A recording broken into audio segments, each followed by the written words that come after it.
Welcome to It's Good to Talk, the podcast that equips parents with conversations they need to have. My name is Emma McLean. I'm an executive coach. I work exclusively with working parents. Working and having a family is darn hard. And a way to get through this time in your life is to have better conversations. It's to talk about it. I believe that hope is not a strategy. Asking for what you need is. And that's why it's good to talk. Let's get into it. Welcome back. It's your friend Emma. And today I am delighted to introduce to you Aidan Kyrke-Smith, who we are going to be having a conversation with because it's good to talk. I first met Aidan because one of my clients, Caroline Pierce, who worked at BNZ, or I think she still does, she introduced us together because she met Aidan, and the first thing she thought is, Aidan needs to meet Emma. And that, my friend, is why I love the power of networks, and I love this thought of generosity and of abundance and of us all lifting each other up. Because Aidan is trying to do very similar stuff to what I'm trying to do, which is make the world better for working parents, and particularly probably with a working dad lens. So I wanted to welcome Aidan, and I'd love for Aidan for you to introduce yourself, introduce your business, your family, whatever you'd like to do to introduce yourself. Welcome. Cool. Thanks, Emma. So hi, I'm Aidan Kyrke-Smith. I started Dadventure with the purpose of helping new and expecting dads to understand the life changes that they were going to go through, to build their own well-being toolkit, and to understand that they need to look after themselves too if they want to be the best possible support they can for their partner and the best possible dad they can to their kid. And yeah, like Emma just explained, as part of that, I started having conversations with lots of people in the space, and Kaz said, you should definitely talk to Emma. And you were very generous with your time. I was just sort of getting started and floundering around trying to find my way in the world. And yeah, that was a very, very helpful conversation, very purposeful conversation. So thanks for that. And what that helped me understand was I was probably a little bit too narrow at that point. I just wanted to focus only on new dads. And I think the conversation, it's never too late to start growing that well-being toolkit, and it's never too late to reflect on the challenges you're facing and try and make positive changes for yourself and your family. And so that led me to do a little bit more exploration in the corporate space. So I've started working with a couple of businesses on supporting dads, doing a bit of dad coaching, of talking through sticky situations, and probably the stuff that we're going to talk about soon. Oh, amazing. I just so believe in dads as a space to be providing support and scaffolding. And what I'm curious about is, what made this important for you?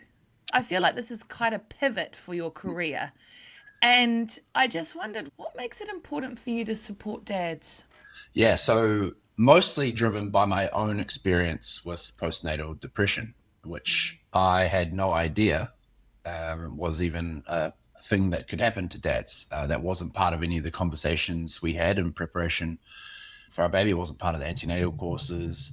It never came up in midwife scan meeting, any of those sort of things. I was basically a third wheel for all those kind of sessions. And it really caught me off guard.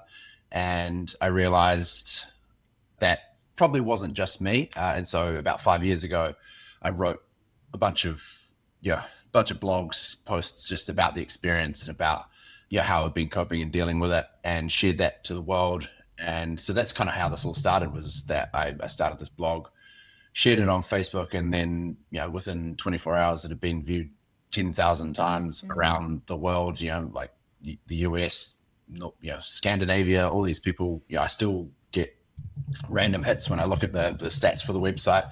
How did someone in Norway find this? But these are experiences that dads go through.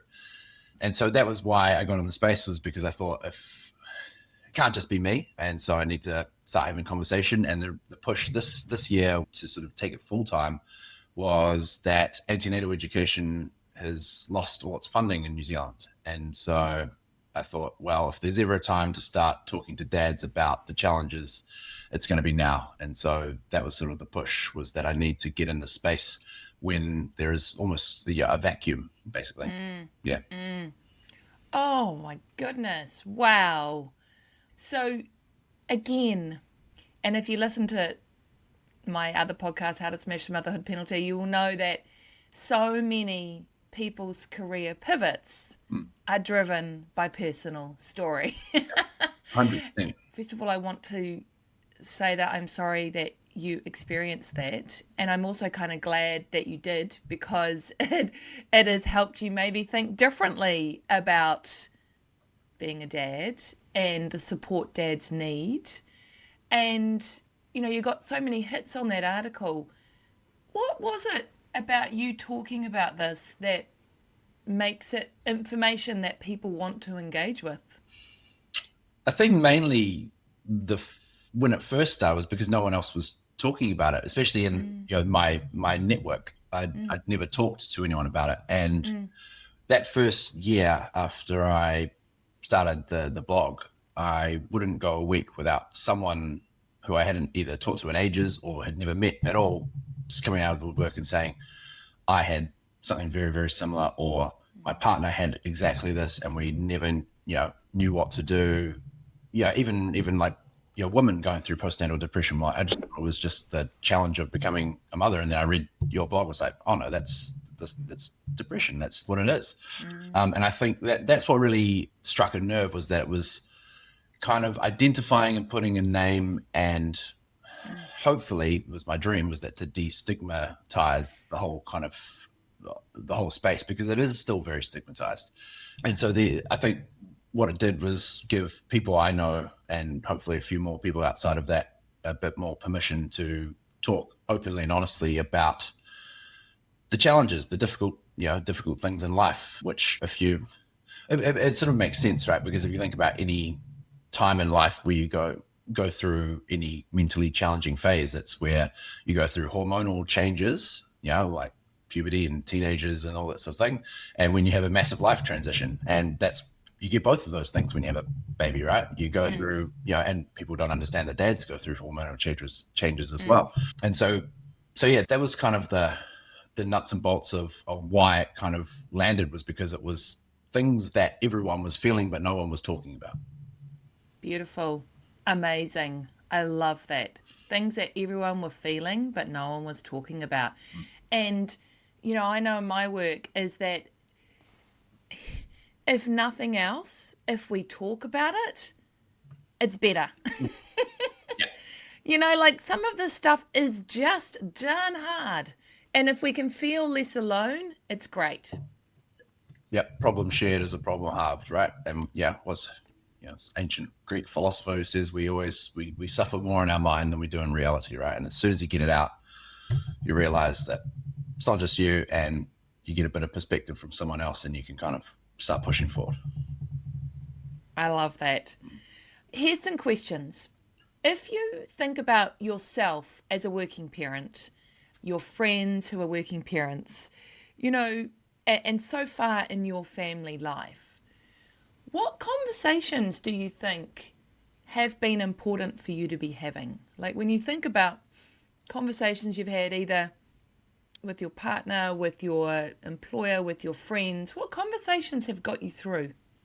I think most importantly, I guess with my wife, Chloe, was that I wanted to take time with the kids. I wanted to take periods of time off with our kids. And so I've managed, very lucky to be able to do that. And so that was a big one, was making it very, very clear that I wanted to be 50-50 at the very least on, time with kids and doing kids. I had a good example.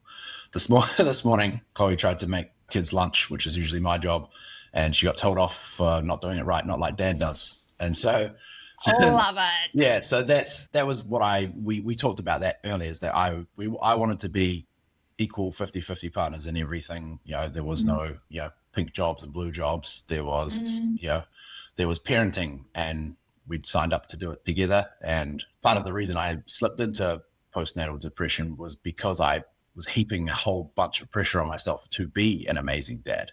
And so once I got my head around the fact that I actually wanted to be an amazing dad made me an amazing dad, lifted that pressure and was just, okay, cool, just be present and just spend time and do the things that you want to do. That's what being a great dad is. It's not, it's not the perfection, it's the presence and the wanting to be around and wanting to engage in their life. Yeah, that was the most powerful conversation, is that, we both know that we're both in this, 100% together. Well, you said it was a powerful conversation, and I think it is, because when I hear you talk that back, it's about sharing intentions with your partner. And I think sometimes until we give ourselves space to think, we don't even know what our intention is. We just have, as you say so articulately, these incredible expectations to be probably a great father and a perfect partner and an outstanding employee and all these things, but we don't actually interrogate them a bit that much. Yep. But they're heavy. Yes. Yep. They're big goals that we all kind of carry, and like you say, we very seldom break them down into smaller, kind of more achievable goals, because if we did that, you realize, like you say, those three pillars of parent, partner, employee, if you have them all dialed up to 100 all the time, you're going to burn out, right? And so it's a case of realizing when the time to turn one up and turn one down is. And like I said, be very fortunate to be able to take times where I dial up the parent and dial down the employee, and then and I think hopefully the partner one stays pretty level, but there's always fluctuations with everything. But yeah, it's about realizing and communicating about where that's at. You can't just throw in work without having a plan with your partner, but you also you need to be open to the fact that maybe it's time for your partner to push on with their career, and it might be time for you to just hit the pause button for a little bit. Yeah, I love that. I love that mindset, right? Like, everything costs something. So as we're going along, we're constantly recalibrating. And it's permission to change your path as well. I think sometimes we think we have to set sail and that's it. Yes. And, we'll touch base in 20 years and we'll see what happens. Yep. But constantly checking in with yourself, with your partner, if you are partnered, I think it's really important. Like, I love your example of the lunches, because I do love it when our children tell us off. It's fantastic. Feedback is right. Okay, I love that. I love that you think it's a gift. I need to embrace that mindset a little bit more. When you say that out loud to me, it feels like, to me, you and your partner have sat down and one of the things you talked about is lunches, right? And you own lunches. What difference has it made to your life that's one of the things you own? I guess, and I think this came through, as part of starting this business this year, I talked a lot to new dads, and a lot of what came through was they're being told to be useful, but they don't know like what that actually means practically. They just want to know what useful is. What's a thing that is useful to do? And I think that's one of those things that having those conversations gives you, is it's like, cool, okay, that's mine. I own that. I can do that. That's fine. I know, how to peel a mandarin. I know how to cut a sandwich, and it gives purpose. It makes you feel like you're adding value, which is, we all want to feel like we're making a positive contribution to the family. And sometimes that's, having big conversations, but, 99% of the time it's just doing the things that keep, life ticking over. And that's doing the dance run a lot, and making lunches, and that's adding value and appreciate it. I think that's I think to circle back to, you've got to have the conversation first, then also like to check in and to give appreciation to your partner for actually following through with it, for owning those things. Because like you said, everything comes at a cost of effort and time and energy, and and letting someone know you appreciate them is the most, it's the easiest, but also the most valuable kind of gift and feedback you can give them, is to say, I appreciate what you've done there. Yeah, I think, and again, to appreciate each other, we need to be mindful and always in the moment, right? So I think that that's really important. I loved what you said right at the beginning of that. A lot of dads want to be useful, but what is useful? Mm. That that is, I know that's very simple, Yeah. but that's very, very important. 100%. There were two questions when I interviewed all these dads that every single one of them fumbled over, and that was it. It was like, cool, everyone's telling you to be useful. Has anyone told you what that means? No one had a great answer for that. Second one they fumbled over was, I'd always save this to the end, and they'd be explaining how they've been trying their hardest to support their partner and their baby and do all the things. And I said, okay, great. Who's looking after you? And they would all fumble over that question too, because they didn't know. They just thought that they were supposed to surrender agency in life to just being a dad and being in the moment. And that's the thing. It's like, if you throw away your routines and the things that keep your cup full and give you an outlet, and that's the thing, you're going to burn out. You're going to end up not being a great dad because you're going to be grumpy that you're missing out on the things that you love doing. How do dads have that conversation with, I mean, if they are partnered, who's looking after me, or what do I need to look after me? How do you make space for those conversations? First of all, if you are partnered, but here's a tricky one. What if you're not partnered? What if you're parenting alone with kids? Yeah. What advice would you give those two different dads? Okay, I'll start with the partnered.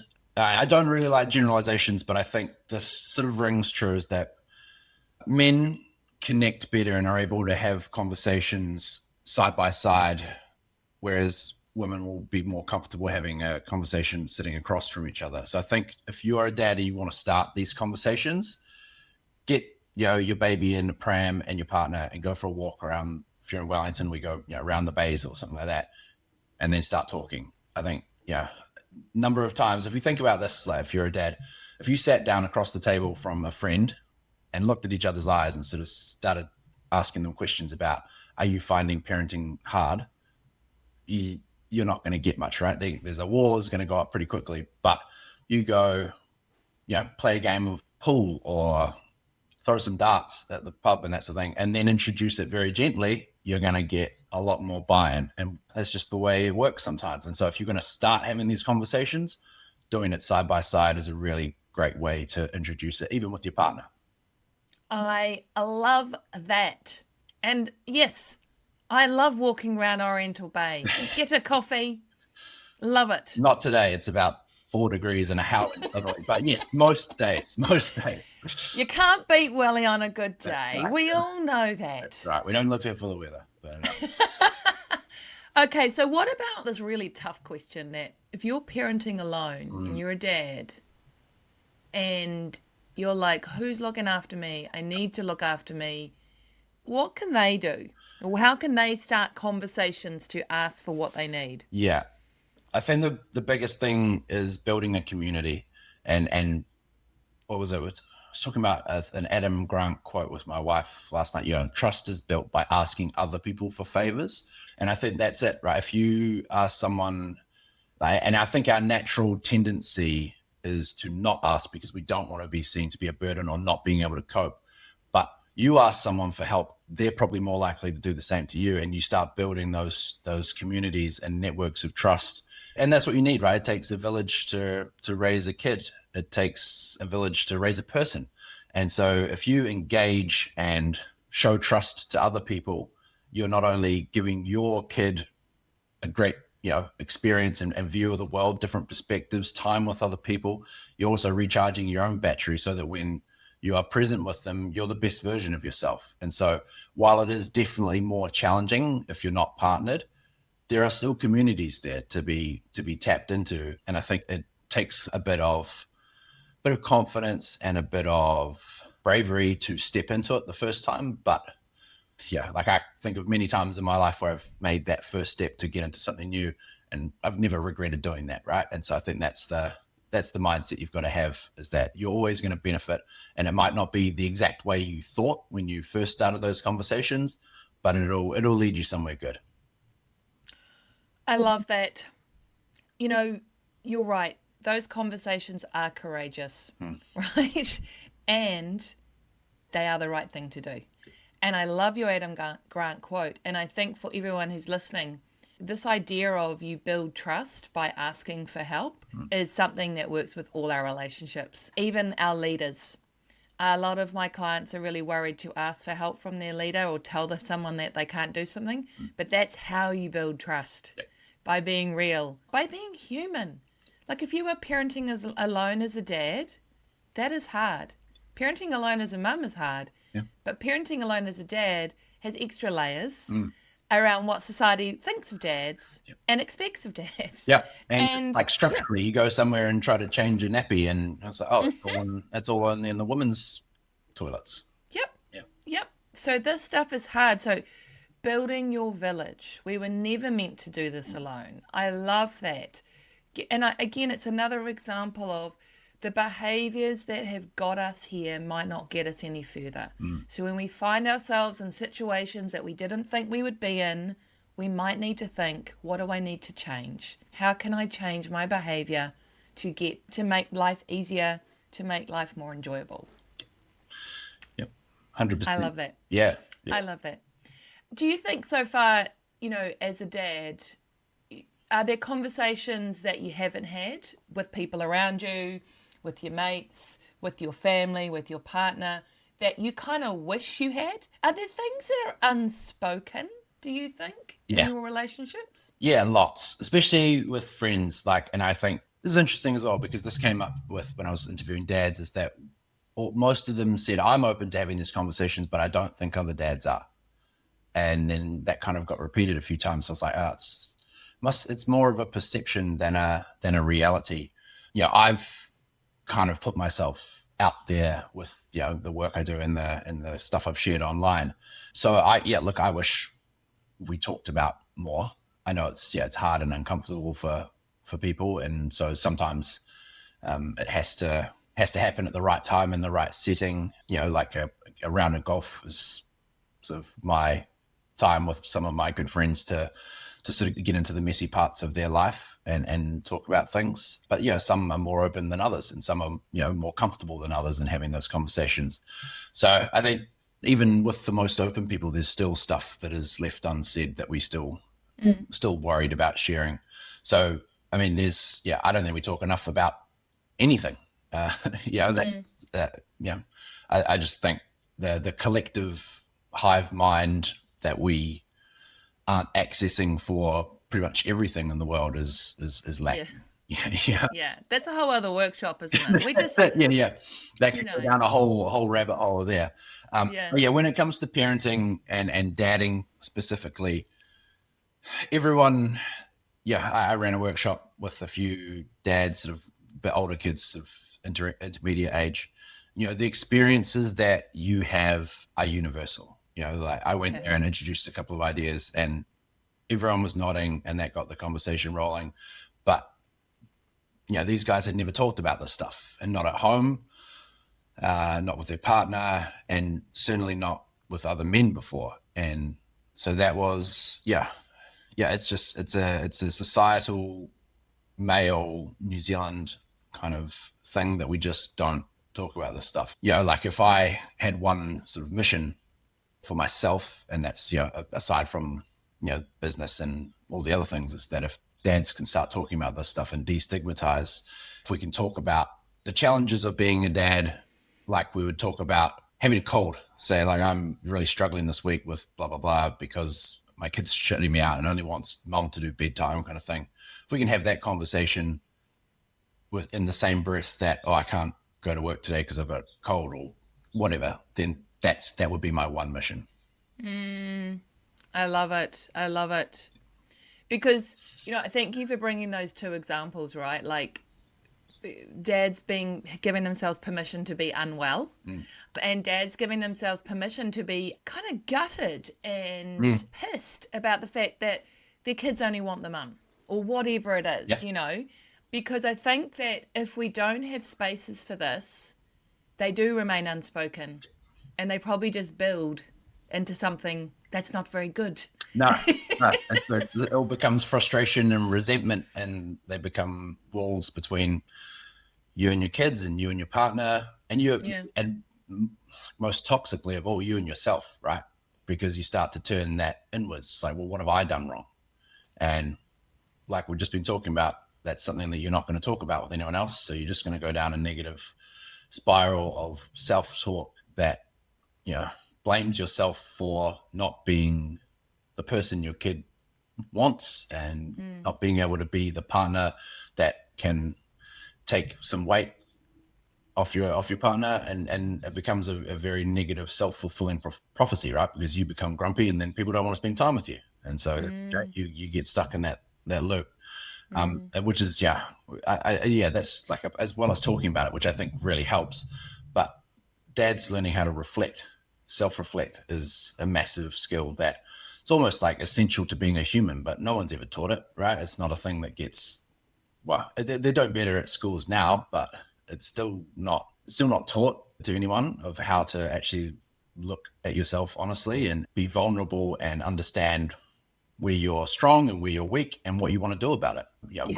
Most people never have those conversations with themselves. Yeah. Oh, powerful. That's so true.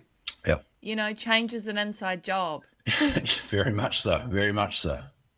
And you're right. We don't get taught this stuff. Yeah. And it's hard. It's darn hard because there are so many plates being spun at the same time on this stuff. Yes. And there's so much external stories you're telling, but the really important story is the internal story. So, I think those insights you have, Aidan, are very, very, very true to me. They feel very true. So thank you for that. What I'm thinking as you're talking is that, I think there's an opportunity for someone out there who's listening who owns a golf driving range to have a Thursday night dad night where you pair up dads into pairs and you've space to talk about the stuff that's pissing you off about being a dad, and the stuff that you find hard. And it's almost like, I love your observation that it's easier to talk about the stuff when you're doing something else. Yes.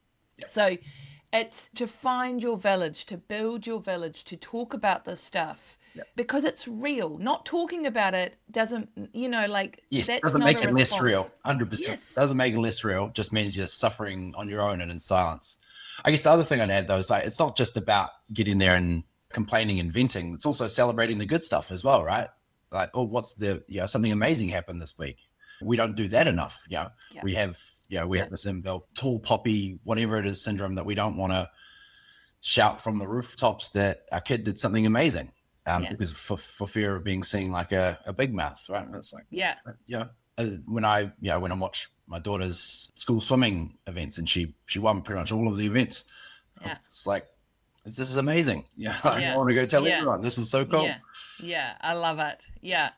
Sharing the wins and sharing the things that are hard. Because the hard things, that sometimes we take personal responsibility for them, but it's not all on us, right? That's right. Well, and if you want to take personal responsibility for the hard stuff, you also got to take personal responsibility for the good stuff too. I pushed her to get into the pool and she loves it now. It's like, love it. We went and, swam races together.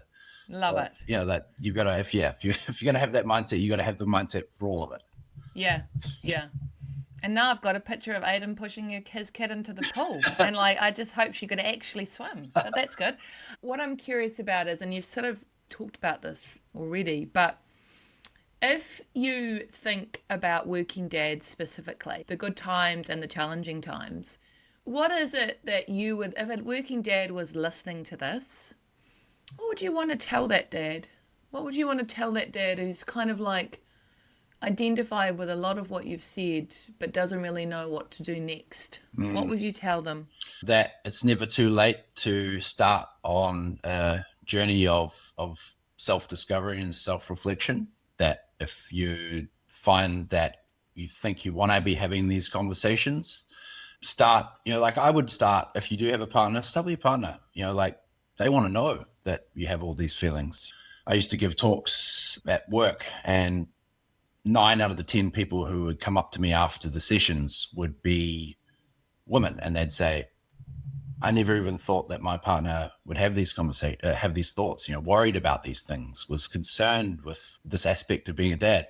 And then they go home and have that conversation that night, and they'd send me a Teams message the next morning, like, we just talked about something. We've been together for 15 years and we never talked about it before. So start with, if you do have a partner, start with your partner. Like, they want to know your internal world. Yeah, it's a door to, you started off probably not as parents together, right? So life has changed. So even if you did share dreams and all those things when you first got together, like you said before, Emma, they've changed, right? Life has moved on, and so if you don't update those and keep those lines of communication open, that's the perspective they will keep in their mind, right, until you provide a new one. So so that's the first one.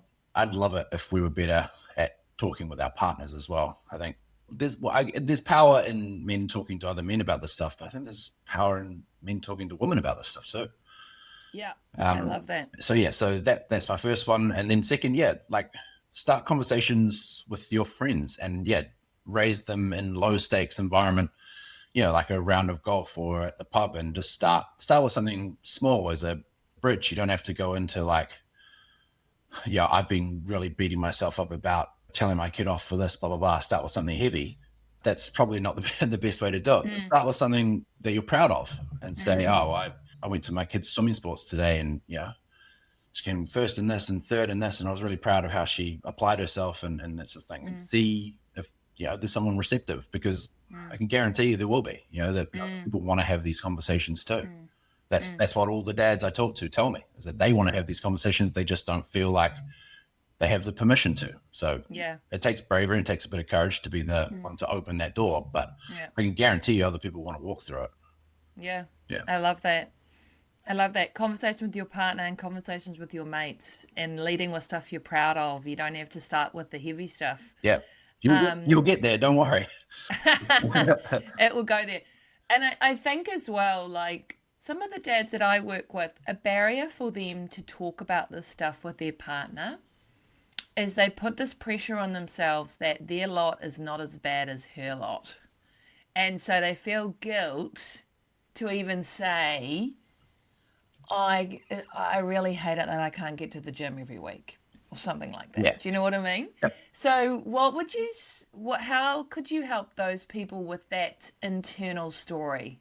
Yeah. The first one is that it's not a competition, right? It's not a whose life is hardest kind of situation. It's a case of you wanting to be a true partner, and that means being honest about where you're at. It doesn't mean saying mine's more important than yours. It's just laying on the table how you're feeling, because your partner won't truly understand until you actually explain, like I was saying before, like their perspective of where your mind is at is probably on the last big conversation you had. But life has changed and life has moved on since then. It's not a competition. Yeah. It's not a whose life is harder than ours. Yeah. I mean, and also I think anchor everything in how it feels to be you. Yes. Right? And that's actually a phrase I use with my clients, is I say, have you shared how it feels to be you right now? I think it opens the door for them to share that as well. Yep. And I think, you don't have to come up with solutions, but hey, I just want to share with you that it feels really hard for me right now when I can't get exercise regularly. Yeah. Full stop, silence. Yeah. And how does it feel for you right now? And she might say, well, neither can I. And I'd love for both of us to get it, but I don't know how we're going to do that. Yeah. And this is when the conversation starts, I guess. Sparks the conversation of, cool, well, okay, well, how do we both get there? Like, what does that mean? Does that mean we have to set an alarm and one of us goes first thing in the morning and the other goes at the end of the day, or, find some space? But you won't get to that shared solution without sharing the shared problem first. Yeah. And so that's, I think that's the key to, to every relationship is communication, but none more so than with a partner. I think when you have kids and jobs and all the things, that's often the first thing you kind of park, right? That's kind of just ticking along, and that's not yelling, dad, dad, dad at me. That's,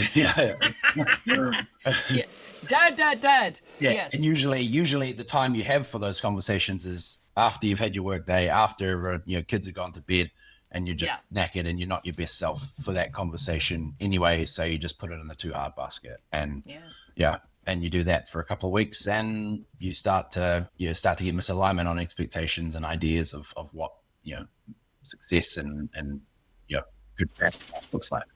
Yeah, I love that. Thank you, Aidan. Before I let you go, how can people work with you? You can check out the website, dadventure.net.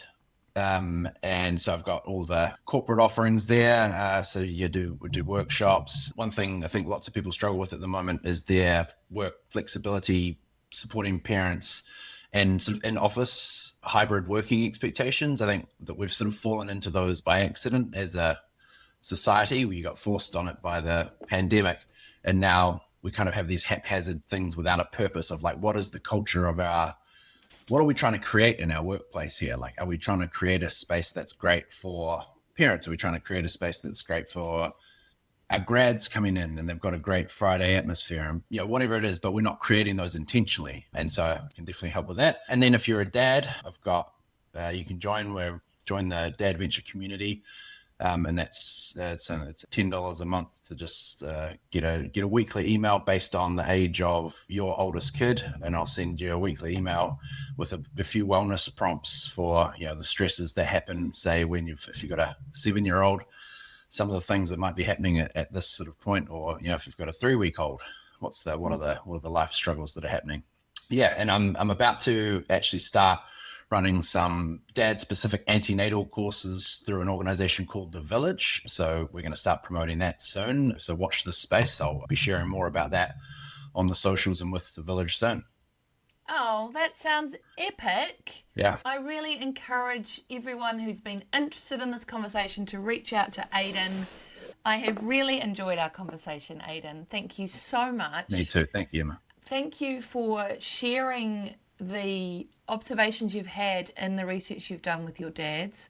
And it's so important. This is the work we need. And I just want to say thank you very much. Oh, thank you. No, appreciate all the work you do as well. I think it's like the fact that you're stepping into having conversations with dads as well is, like I said, I think men and women having these conversations, it's very, men getting together with men and talking is, great, but that leaves us 50% of the population out of the conversation. So I think it's really important that this is a conversation everybody has, because it affects everyone ultimately.